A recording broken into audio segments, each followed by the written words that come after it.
Hi, TAKful Creator here. Okay, let's get started.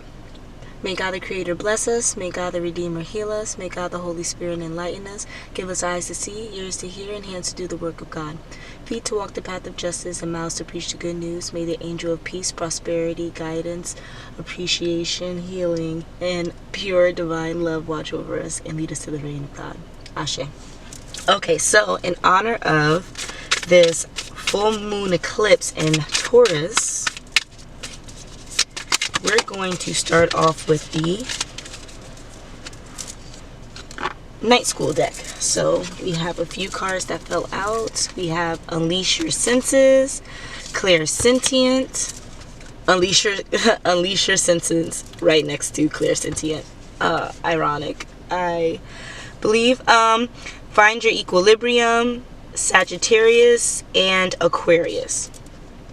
So I guess for anyone that has Aquarius and Sagittarius in your charts, it's time to find an equilibrium, because how the cards fell out was just like this. Okay, so what it means by finding equilibrium: stand in yoga's mountain pose and push your feet hard into the ground while letting the top of your head stretch straight for the stars. Imagine a string stretching from the crown of your head into the heavens. Feet on the earth, head in the stars, you stretched in between.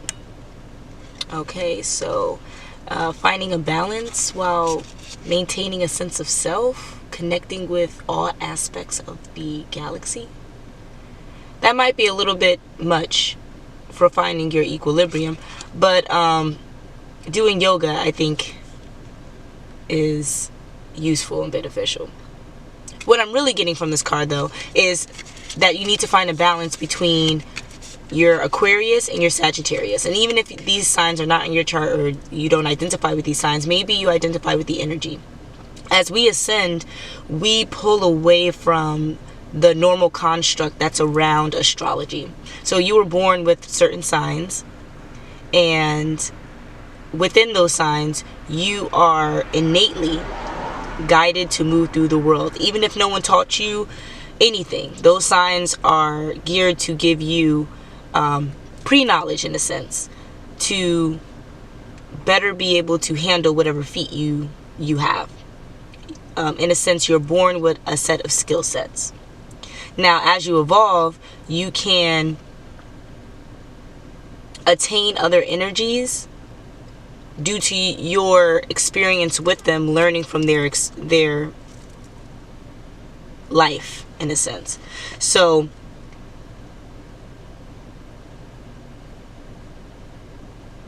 the ideal here is to embody all the astrological signs in the positive light, while balancing the negative light. And the only way you can balance the negative light of all the signs while having the positive light is by healing from what the negative light can offer you.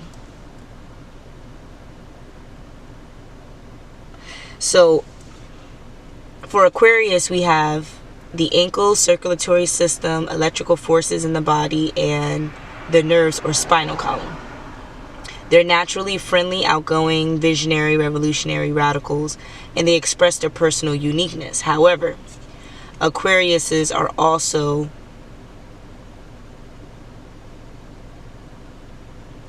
trying to look for a good terminology, a good euphemism here. Aquariuses are generally distant, I would say. Emotionally distant, physically distant, and that comes from excessive privacy, or the need for privacy, and that stems from insecurity. So Aquariuses often wear their insecurities as cloaks, and so, or facades, but the facade is not to attack anyone. The facade is not to lead anyone astray, because it is an aspect of them, but it is to not show the full nature of them, to not appear weak or to appear less than the highest ideal they set for themselves. So, in a sense, having those qualities is a positive thing, though using those qualities to overconfidently move in the world and basically cause chaos in other people's lives, because you're lacking the awareness, the communal awareness of your energy. We see that it could prove negative. So, taking that concept and moving to Sagittarius, they're naturally upbeat, optimistic, lively, high energy, humorous. They love to travel and expand. They're generally confident. They enjoy freedom, and they're prone to overexertion. So the beginning is very positive, and then we lead into what the shadow work would have to entail, which is, prone to overexerting themselves, prone to overspending, prone to overdoing, prone to overthinking the small details. And so, in a sense, you could force yourself into stagnation because of a need for perfection without noting that you have a need for perfection. Because perfection, in a sense, is expansion instead of the best possible way something can be perceived, right? So it's the balance of being friendly and outgoing while also moving into the world and expanding, with assuring that while you're being friendly and outgoing, you're not putting on a facade. You're not leading people astray, because if you end up leading people astray, the growth and expansion of the Sagittarius is going to be nil. It's going to cut off. It's not going to be consistent. It's not going to have longevity. So, with the positives of the friendly and outgoing of the Aquarius and the upbeatness and outgoingness of the Sagittarius, we also have the negativity of overthinking, overexertion. Okay? The issue with overexerting an aspect of your personality, which would be what is exemplified by the Aquarius,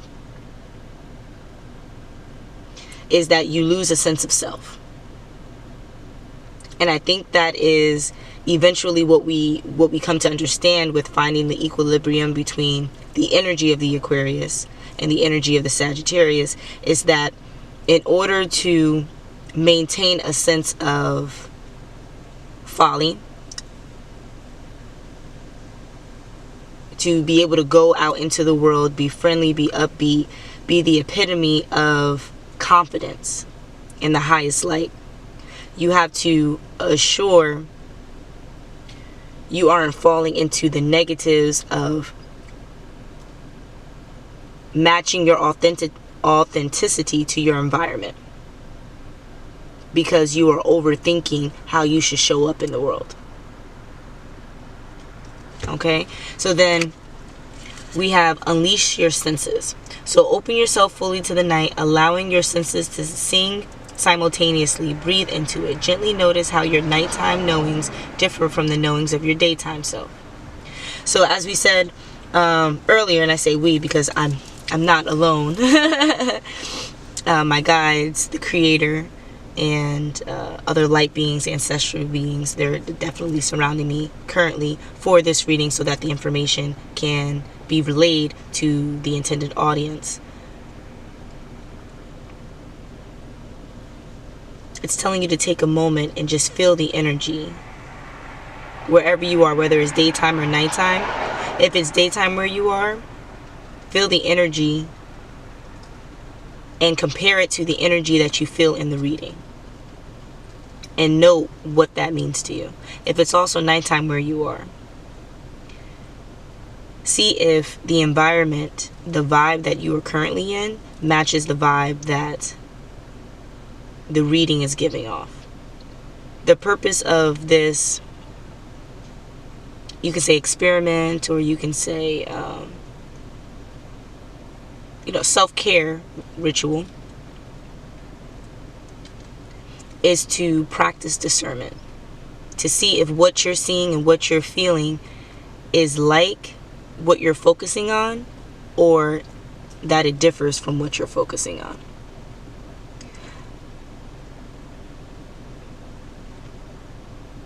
A way that you can do this is using Clairsentience, which is the other card that's here. So Clairsentience is basically using your physical senses to break free from the 3D realm. And what the 3D realm signifies is your immediate reality, what you see, what you feel, just what your normal 5 senses experience. Now, where your 6th sense, is incorporated with the Clairsentience, is that outside of your 5 senses that feel the present moment, your senses, or your 6th sense, which is the culmination of all of them, that feels the spiritual side, the 5D of what is, of what your soul is undergoing at the time. So, for example, with Clairsentience, you can walk down the street, and even though there are no restaurants around, you happen to smell the pizza shop, your favorite pizza shop when you were a child. Now, mind you, you've moved away and you're walking down a random street and it has nothing to do with it, but you smell it, and then your mind envisions it to where not only do you smell it, but your body feels what it felt when you passed by the shop as a child. So you're literally taking the physical nature, the feeling of a certain place or experience, and being able to bring it back into the present moment during another time in another location that is separate from what you're experiencing. Oftentimes, Clairsentience lets you know about important information, maybe that you need to focus on a certain aspect of your life that mirrors the environment that you revisited in the present moment using Clairsentience. Yeah. So I kind of took a bit of time on that. But I believe that's the energy of this Taurus, this full moon eclipse in Taurus. And I believe it's one of the last ones of this year, and it's a very powerful moon. So, moon eclipse, obviously, the energy surrounding the experience. It's very powerful if you want to tap into it. But the best way of truly manifesting during this time is finding a balance between the Aquarius and Sagittarius. I believe in the last few transits, I believe Mercury was in retrograde, or there was something in retrograde. I can't quite name it right now, but it was a time of purging. The new moon especially was a time of purging, letting go of relationships, letting go of experiences that no longer suit you, but then also letting go of perceptions that tethered you to those experiences. Because if you maintain the same thought process, you will fall into the same pattern and have to go through the healing process again. So it's really about seeing what needs to change so that you can evolve past the patterns that have been holding you back.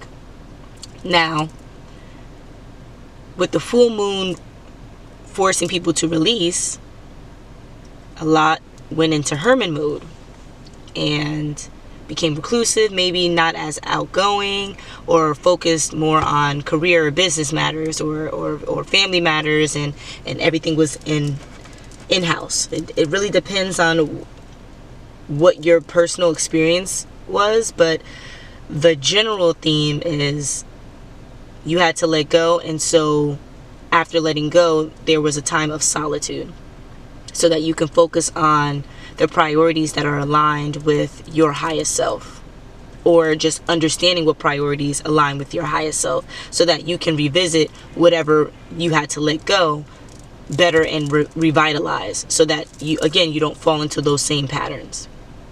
Okay? And a way to do this is by not only balancing the Aquarius and Sagittarius traits, is by using clairsentience, right? Using your body to navigate you to flow with the universe in the most ideal sense, like possible, for your own personal uniqueness. Realize what works for you won't work for someone else, and what works for someone else may seem ideal for you, but only will reign failure because you're not willing to see how you individually show up in the world and how you individually deserve to be treated in the world.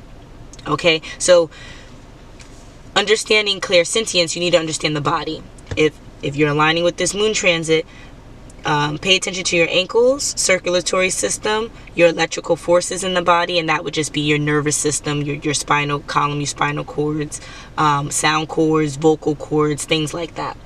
And then also, and it doesn't have it named on the card, but this is your portals, your sensors. So it would be the palms of your hands, the palms of your feet, outside of your chakra areas. Okay.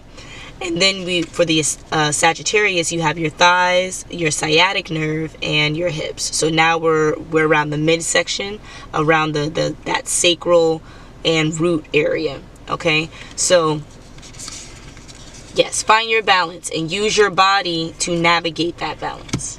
Okay, until the next.